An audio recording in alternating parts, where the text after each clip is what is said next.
اے سراجو نہیں سراجو اینج ہاتھ بن کے کھلوتا ہے تو مصطفیٰ جان رحمت پہ لاکھوں سلام میں کیا ان شرک نہیں ہویا؟ علی بھائی اگلا سوال ہے، مولانا خادم حسین رضوی صاحب کی وفات کے موقع پر آپ کی گفتگو انتہائی جاندار اور بیلنس تھی۔ آپ کے علاوہ بھی کئی علماء نے ان کے لیے دعائے مغفرت کی، بلکہ مولانا طارق جمیل صاحب اور جماعت اسلامی کے امیر سراج الحق صاحب نے تو ان کی قبر پر بھی حاضری دی اور دعا بھی کی، جس پر بریلوی علماء نے ان کا خوب مذاق اڑایا، بلکہ نام بھی بگاڑا اور سراج الحق صاحب کو سراجو کہہ کر مخاطب کیا۔ ایسی صورتحال میں علماء کرام کو کیا پیغام دیں گے آپ؟ میں علماء کرام اور ان کی پبلک کو یہی پیغام دوں گا کہ آپ لوگ اپنے بزرگ بابوں کے ناموں کے ساتھ تو اتنی لمبی لمبی دمیں لگاتے ہیں،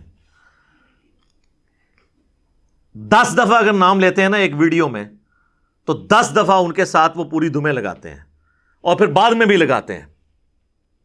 کبھی آپ دامت برکاتہم عالیہ کہہ کے، کبھی مدہ ذلہ کہہ کے، کبھی رحمہ اللہ تعالیٰ کہہ کے، کبھی کچھ کہہ کے، اور دوسرے مکتب فکر کا کوئی شخص آپ کے ساتھ گڈ جیسچر کے طور پر اگر آپ کے کسی عالم کے مرنے کے بعد اس کی قبر پہ آ کے اس کے لیے دعائے مغفرت کرتا ہے، اتنا حوصلہ آپ بھی پھر پیدا کریں۔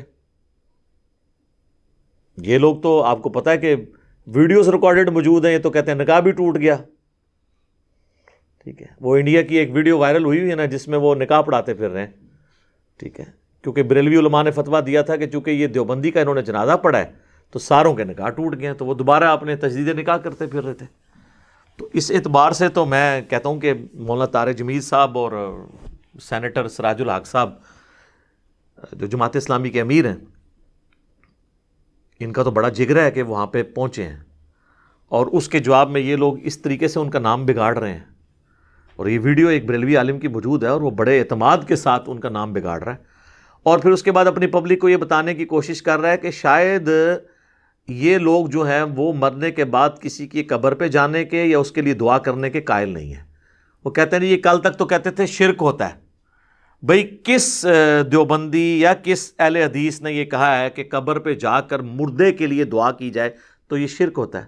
وہ تو یہ کہتے ہیں مردے سے مانگنا شرک ہوتا ہے۔ تو سراج الحق صاحب یا مولانا طارق جمیل صاحب نے جا کے خادم رضوی صاحب کے مرنے کے بعد ان کی قبر سے مدد تو نہیں مانگی ہے، خود سے جھوٹا الزام لگا رہے ہیں۔ تو ایک عام آدمی تو سوچے گا واقعی یار یہ لوگ تو مطلب قبر پہ جانے کو شرک کہتے ہیں۔ کون کہتا ہے میرے بھائی؟ کوئی انکار کر سکتا ہے؟ صحیح مسلم میں حدیث ہے، میں تمہیں قبروں پہ جانے سے روکتا تھا کیونکہ نئی نئی قوم بت پرستی سے قبر پرستی سے پھری تھی، اب میں تمہیں حکم دیتا ہوں کہ قبروں پہ جاؤ تاکہ آخرت کی یاد آئے۔ اور صحیح مسلم میں یہ حدیث موجود ہے، نبی علیہ السلام نے باقاعدہ قبرستان جانے کی دعا تعلیم فرمائی، السلام علیکم اہل الدیار من المؤمنین والمسلمین وَإِنَّا إِن شَاءَ اللَّهُ بِكُمْ لَلَاحِقُونَ نَسْأَلُ اللَّهَ لَنَا وَلَكُمُ الْعَافِيَةَ۔ اس میں تو کہیں مدد نہیں مانگی ہوئی بلکہ اس کے لیے دعا مانگی ہوئی ہے مرے ہوں کی۔ تو طارق جمیل صاحب بھی اگر چلے گئے تو کوئی فرق نہیں پڑتا۔ کہتے ہیں جی یہ کہتے ہیں قبر پہ ہاتھ نہیں اٹھا سکتا، یہ بھی کوئی نہیں کہتا میرے بھائی۔ صحیح مسلم میں موجود ہے، نبی علیہ السلام نے بقیع غرقد قبرستان میں 3 دفعہ یوں ہاتھ اٹھا کے دعا مانگی۔ وہ آپ نے قبر والوں سے نہیں مانگا، نہ ہمیں تلقین دلائی، بلکہ قبر والوں کے لیے مانگا۔ اس کا تو کوئی انکار ہی نہیں ہے۔ خود سے ایک غلط چیز کسی کے کھاتے میں ڈالتے ہیں پھر اس کا مذاق اڑاتے ہیں سراجو سراجو کہہ کے۔ ویسے اب جن کو یہ سراجو کہہ رہے ہیں نا تو وہ سراج الحق صاحب کو بھی پتہ چل جانا چاہیے کہ آپ جن کے ساتھ اس طرح کا گڈ جیسچر شو کر رہے ہیں نا تو ان کا ایٹیچیوڈ کیا ہے، تو ان کے ساتھ اب مستقبل میں آپ نے کس طریقے سے ڈیل کرنا ہے۔ اور دیکھیں انہوں نے بالکل لحاظ نہیں کیا۔ طارق جمیل صاحب پہنچے ہیں یا سراج الحق صاحب پہنچے ہیں تو انہوں نے وہاں پہ قبر پہ مصطفیٰ جان رحمت پہ لاکھوں سلام شروع کر دیا جان بوجھ کے، تاکہ وہ کہیں کہ جی ہاں جی یہ بھی اس میں ہمارے ساتھ شامل ہو گیا۔ یقین کریں کہ دوسرے فرقے کا کوئی بندہ آ گیا اس کا آنا ہی کافی ہے، اور آپ جو ہے یہ جیسچر دے رہے ہیں کہ آندھا کوئی آنے کی وہاں جرت نہ کرے، کیونکہ جو کچھ اب انہوں نے بعد میں ان کے ساتھ کیا ہے مشکل ہی ہے کوئی جائے جس طریقے سے انہوں نے ٹریٹ کیا۔ اور یہ جو کچھ انہوں نے ٹریٹ کیا نا سر، ان کے بزرگوں کی تعلیمات یہی ہیں۔ یہ جو لوگ آپ کو یہ دھوکہ دیتے ہیں نا کہ پرانے بزرگ بڑے اچھے تھے، وہ آپس میں شیر و شکر تھے، یہ پچھلے والے جو ہیں یہ لڑ رہے ہیں. نہیں سر، وہ شیر و شکار تھے آپس میں. ان کے سب سے بڑے امام بریلویوں کے اعلیٰ حضرت امام احمد رضا بریلوی المتوفا 1340 ہجری بمطابق 1921 جو ان کی ڈیتھ ہوئی ہے. آپ ذرا ان کے ملفوظات اعلیٰ حضرت نکال کے دیکھ لیں. ان سے پوچھا گیا کہ اگر وہابیہ کی جماعت ہو رہی ہو تو اکیلے نماز پڑھی جائے یا اس امام کے پیچھے. اور احمد رضا بریلوی صاحب وہابیہ جو ہے نا وہ دیوبند اور اہل حدیث دونوں کو کہتے ہیں، ان کا کامن نام رکھا ہوا ہے. تو اب اس کے جواب میں، اب یہ سوال تھا تو اس کے جواب میں انہوں نے کہا کہ وہابیہ کی نہ نماز ہے نہ جماعت ہے. یعنی وہ جو نماز پڑھ رہا ہے اس کی تو اپنی نہیں ہو رہی، تو آپ اس کے پیچھے کیا پڑھیں گے؟ پھر سوال ہوا اسی ملفوظات اعلیٰ حضرت میں کہ وہابیہ کی مسجد میں نماز پڑھ سکتے ہیں؟ تو اس کے جواب میں انہوں نے کہا کفار کی مساجد مثل گھر کے ہیں. یعنی انہوں نے کافر کا، یہ کہتے ہیں نا تکفیر نہیں کرتے تھے، ڈائریکٹ انہوں نے کیٹاگوریکل. پھر تیسرا سوال ان سے ہوا کہ یہ وہابیہ کی جو اذان ہے، تو انہوں نے کہا کہ جی ان کی اذان کوئی اذان نہیں ہے، البتہ کبھی یہ اذان دے رہے ہو نا تو جہاں اللہ کا نام آئے یا نبی صلی اللہ علیہ وآلہ وسلم کا نام تو آپ اس پہ پروٹوکول پہ عز و جل اور صلی اللہ علیہ وآلہ وسلم کہہ لیں، باقی ان کی اذان بھی اذان کوئی نہیں ہے. ابھی اس کی اگلی قسط بھی باقی ہے. احکام شریعہ جو اعلیٰ حضرت کی اپنی کتاب ہے، ملفوظات سے بعض لوگ بھاگتے ہیں، یہ ان کے بیٹے نے جمع کی ہے، مفتی اعظم ہند مصطفیٰ رضا خان نوری، اور دعوت اسلامی والوں نے چھاپی ہے، اور جہلم شہر سے چھپی ہوئی ہے. جہلم کو یہ شرف حاصل ہے ہمارے شہر کو. اور احکام شریعہ دعوت اسلامی نے خود چھاپی ہے. اس میں اعلیٰ حضرت سے جب ذبیحے کے بارے میں پوچھا گیا تو انہوں نے کہا کہ وہابیہ، اہل حدیث، دیوبندی، قادیانیوں کو ان کے ساتھ ذکر کیا، آپ ذرا دیکھیں.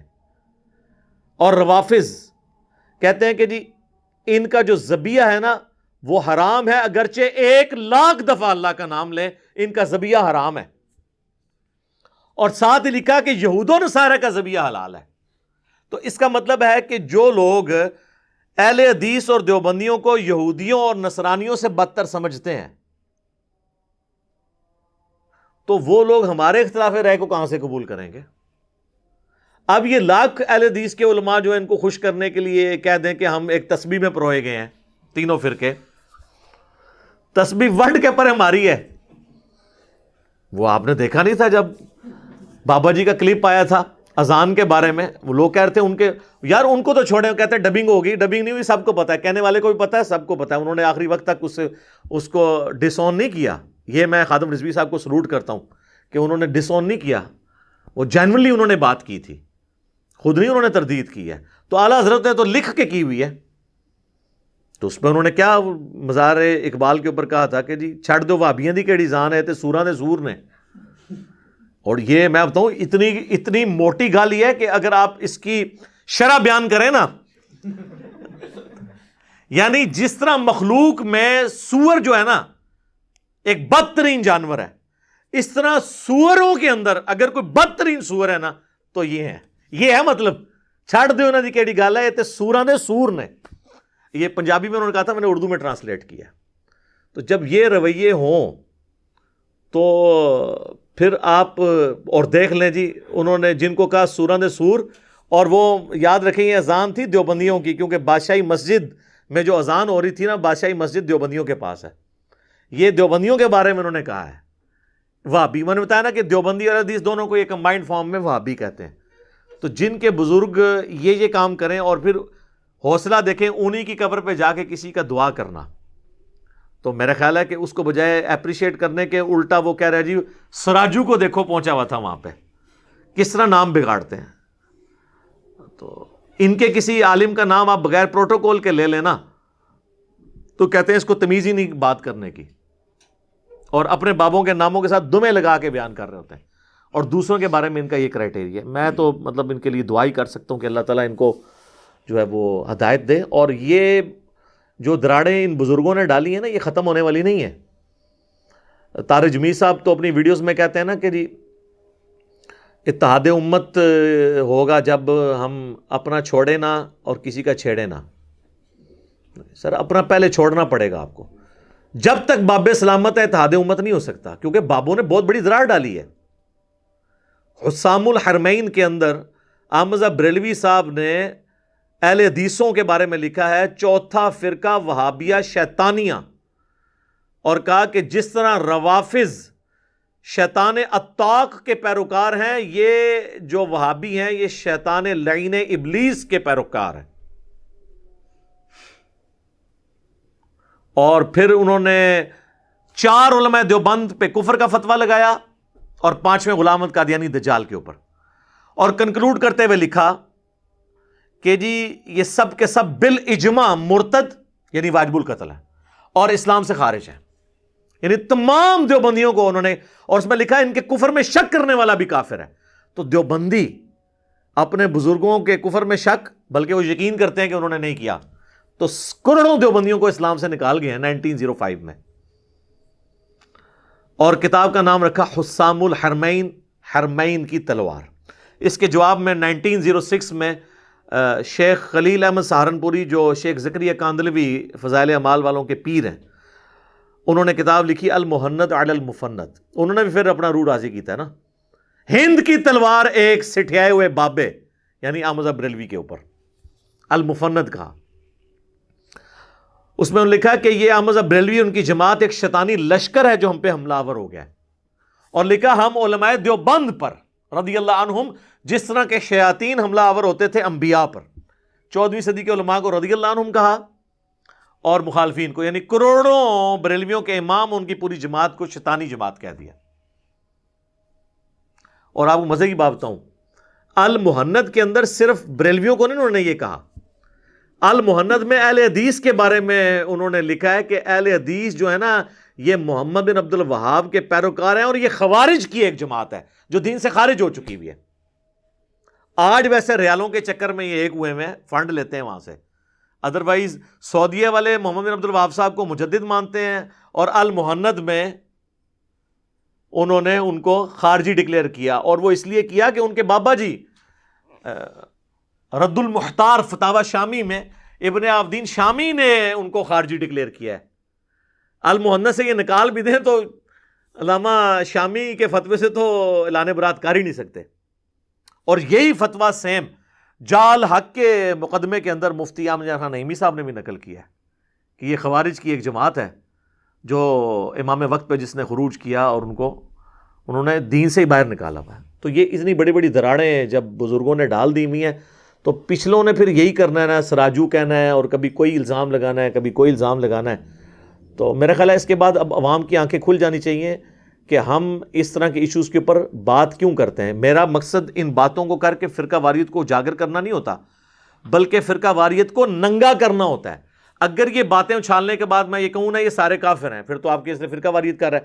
جب ان ساری باتوں کو ہائی لائٹ کرنے کے بعد میں آپ کو مرض کی تشخیص کر رہا ہوں کہ اصل مرض بابے ہیں, ان سے دستبردار ہوں, آپس میں ایک دوسرے کو مسلمان سمجھتے ہوئے علمی اختلاف کے ساتھ رہیں. جب تک بابے سلامت ہے نا اور ان کی عزت جس لیول پہ ان لوگوں نے کی ہوئی ہے یہ سلامت ہے, تو پچھلے لوگ جڑ ہی نہیں سکتے. سر کیسے جڑ سکتے ہیں جب بڑوں نے انہیں اسلام سے نکالا ہوا ہے, پیچھے کو جرت بھی کرے نا تو اس کو اپنا بیان ہی واپس لینا پڑے گا, وہ قائم رہ ہی نہیں سکتا, اس کے اوپر کلیریفیکیشن دینی پڑ جاتی ہے کہ جی آپ کہیں ادھر تو نہیں لگ گئے ہیں کہ آپ نے یہ تو نہیں کر لیا. میں نے یہ چیلنج دیا تھا کہ یہ جو ایک وہابی مولانا ہے لاہور کے, یہ دعائے مغفرت کبھی بھی نہیں کریں گے خادم رضوی صاحب کے لیے. تو اس کے جواب میں تو یہ ہونا چاہیے تھا, وہ اگلی ویڈیو میں کہتے ہیں لے پھر میں کر لگاؤں, نہ لے کے انہوں نے بات کا رخ ہی بدل دیا اور کہا کہ اگر کوئی نہ کرتا ہو, تو میں نے بتایا تھا کہ وہ تو بریلوی بھی کہیں گے کہ اگر کوئی اہل حدیث گستاخ رسول نہ ہو تو انشاءاللہ جنت میں جائے گا. اب اگلا پوچھیں کہ اہل حدیث کیا گستاخ رسول کوئی ایسا ہے آپ کی نظر, وہ کہیں گے نہیں سارے گستاخ نے, شکلہ نہیں ویکھتے نہ دیاں ذوالخویسرہ تمیمی نال ملدیاں نے. ہاں, اور اہل حدیثوں سے پوچھیں وہ کہیں گے جی کوئی بریلوی اگر شرک نہ کرتا ہو تو پوچھے کوئی ہے, تو کہیں گے کیڑے سارے ہی نے. تو یہ انہوں نے لبادے اوڑے میں اور خام خواہ جو ہے وہ پبلک کو دھوکہ دے رہے ہیں. جب تک بابوں سے آپ دستبردار نہیں ہوں گے نا، امت کبھی بھی اتحاد امت کے حوالے سے کبھی بھی اکٹھی نہیں ہو سکتی. اور بابوں سے دستبردار ہو کر کتابوں پہ آ جائیں. یعنی وہی ہم نے عرض کیا کہ مرنے سے پہلے اے مسلمان کر لے اس پہ غور، کتابوں کا خدا اور ہے، بابوں کا خدا اور جب تو نے یہ غور کر لیا تو تیرے اندر سے آواز نکلے گی کیا کہ نہ میں بابی نہ میں بابی، میں ہوں مسلم علمی کتابی. ٹھیک ہو گیا جی.